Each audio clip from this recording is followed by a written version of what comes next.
एक बार की बात है, एक बहुत बड़ी आर्ट गैलरी ने कॉन्टेस्ट डिक्लेयर किया। उसमें उन्होंने अनाउंस किया कि जो भी पेंटर पीस को डिपिक्ट करने वाली वर्ल्ड की सबसे अच्छी पेंटिंग बनाएगा उसको $10 मिलियन का इनाम मिलेगा। ये बात पूरी दुनिया में फैल गई और पूरी दुनिया से हजारों पेंटर्स ने अपनी अपनी पेंटिंग भेजी उस कॉन्टेस्ट में पार्टिसिपेट करने के लिए। उन हजारों पेंटिंग्स में से जो इस कॉन्टेस्ट के जजेस थे उन्होंने फाइनली 100 पेंटिंग्स को शॉर्टलिस्ट किया और उन 100 पेंटिंग्स की एक एग्जीबिशन लगाई। उस एग्जीबिशन में इन सारे पेंटर्स को तो इनवाइट किया ही किया, साथ ही साथ मीडिया वाले भी बैठे हुए थे और मीडिया वालों के साथ हजारों लोगों की भीड़ भी जमा थी। क्योंकि प्राइज अमाउंट इतना बड़ा था तो सबका इंटरेस्ट था ये जानने में कि कौन जीतेगा, कि वो पेंटिंग कैसी होगी और कौन वो पेंटर होगा जिसको इतना बड़ा अमाउंट मिलेगा। फाइनली वो दिन आ ही गया। वहां पर सारी ही पेंटिंग्स देखने लायक थी और एक से बढ़कर एक थी। उसमें से कुछ पेंटिंग्स थी जहां पर सबसे ज्यादा भीड़ थी। जैसे एक पेंटिंग थी जहां पर एक बिल्कुल साफ पानी की नदी बह रही थी, जिसके पीछे कुछ पहाड़ थे, उसके ऊपर बर्फ जमी हुई थी और पीछे से सनराइज हो रहा था। एक और पेंटिंग थी जहां पर पेंटर ने पीस को डिपिक्ट किया था फुल मून नाइट के थ्रू, यानी कि एक बिल्कुल पीसफुल लेक थी जिसका पानी बिल्कुल स्टिल था, इतना स्टिल कि उसके अंदर आप रिफ्लेक्शन देख सकते थे आसपास में जो भी कुछ था उसका, बिल्कुल एक मिरर की तरह। और बिल्कुल डार्क आसमान में कुछ तारे चमक रहे थे और एक चांद चमक रहा था।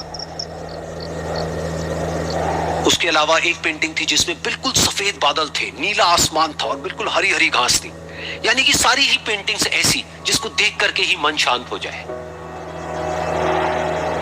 तो कॉन्टेस्ट बहुत ही टफ था क्योंकि सारी पेंटिंग्स एक से बढ़कर एक थी। तो जजेस के लिए शॉर्टलिस्ट करना कि कौन सी पेंटिंग बेस्ट है, that was very very difficult. लेकिन वो मोमेंट आ ही गया जब जजेस ने अपना माइंड मेकअप कर लिया और एक पेंटिंग को इन सारी पेंटिंग्स में से सिलेक्ट कर लिया और उस पेंटिंग को एक बड़े से कर्टेन के पीछे रख दिया।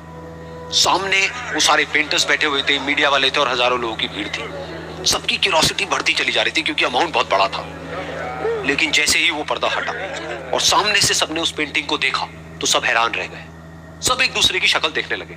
किसी को कुछ समझ नहीं आ रहा था कि एक्चुअल में हो क्या रहा है, क्योंकि वो पेंटिंग जो वहां पर दिख रही थी वो दूर दूर तक शांति को डिपिक्ट नहीं कर रही थी।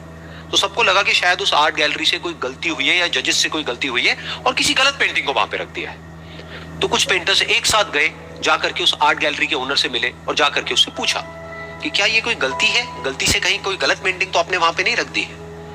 तो आर्ट गैलरी वाला थोड़ा सा मुस्कुराया और बोला नहीं, ये पेंटिंग बिल्कुल ठीक है।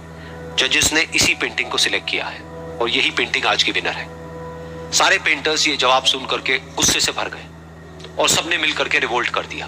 और ये देख करके सारे मीडिया वाले अपनी अपनी जगह से खड़े हुए और भागते हुए गए उस आर्ट गैलरी के ओनर के पास में और अपने अपने माइक्स उनके मुंह के आगे कर दिए।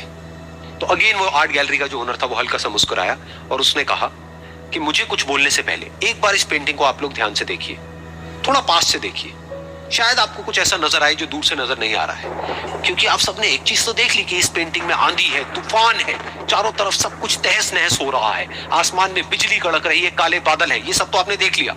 लेकिन एक चीज नहीं देखी कि इस पेंटिंग में एक घर भी है। उस घर में एक छोटी सी खिड़की है जहां पर एक आदमी खड़ा हुआ है।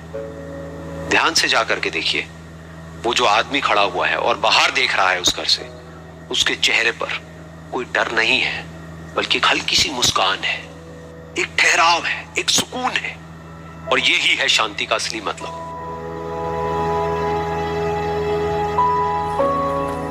यानी कि शांति का मतलब यह नहीं है कि हमारे बाहर सब कुछ शांत है और फिर हम शांत हैं, क्योंकि वो टेम्पररी है। असली शांति का मतलब यह है कि हमारे बाहर चाहे जो कुछ भी हो रहा हो, हम अंदर से पूरी तरह से शांत हैं, हमारा मन शांत है। क्योंकि जिसका मन शांत नहीं है उसको चाहे आप कितनी भी सुंदर से सुंदर जगह पर ले जाकर के बिठा दो, वो वहां पर भी जाकर के दुखी ही रहेगा। लेकिन दूसरी तरफ से जिसका मन शांत है, उसके बाहर चाहे कुछ भी हो रहा हो, चाहे मौसम कैसा भी हो, चाहे उसके आसपास में सब कुछ तहस नहस हो रहा हो, तूफान हो, लेकिन वो अंदर से बिल्कुल शांत रहेगा। और यही है शांति का असली मतलब।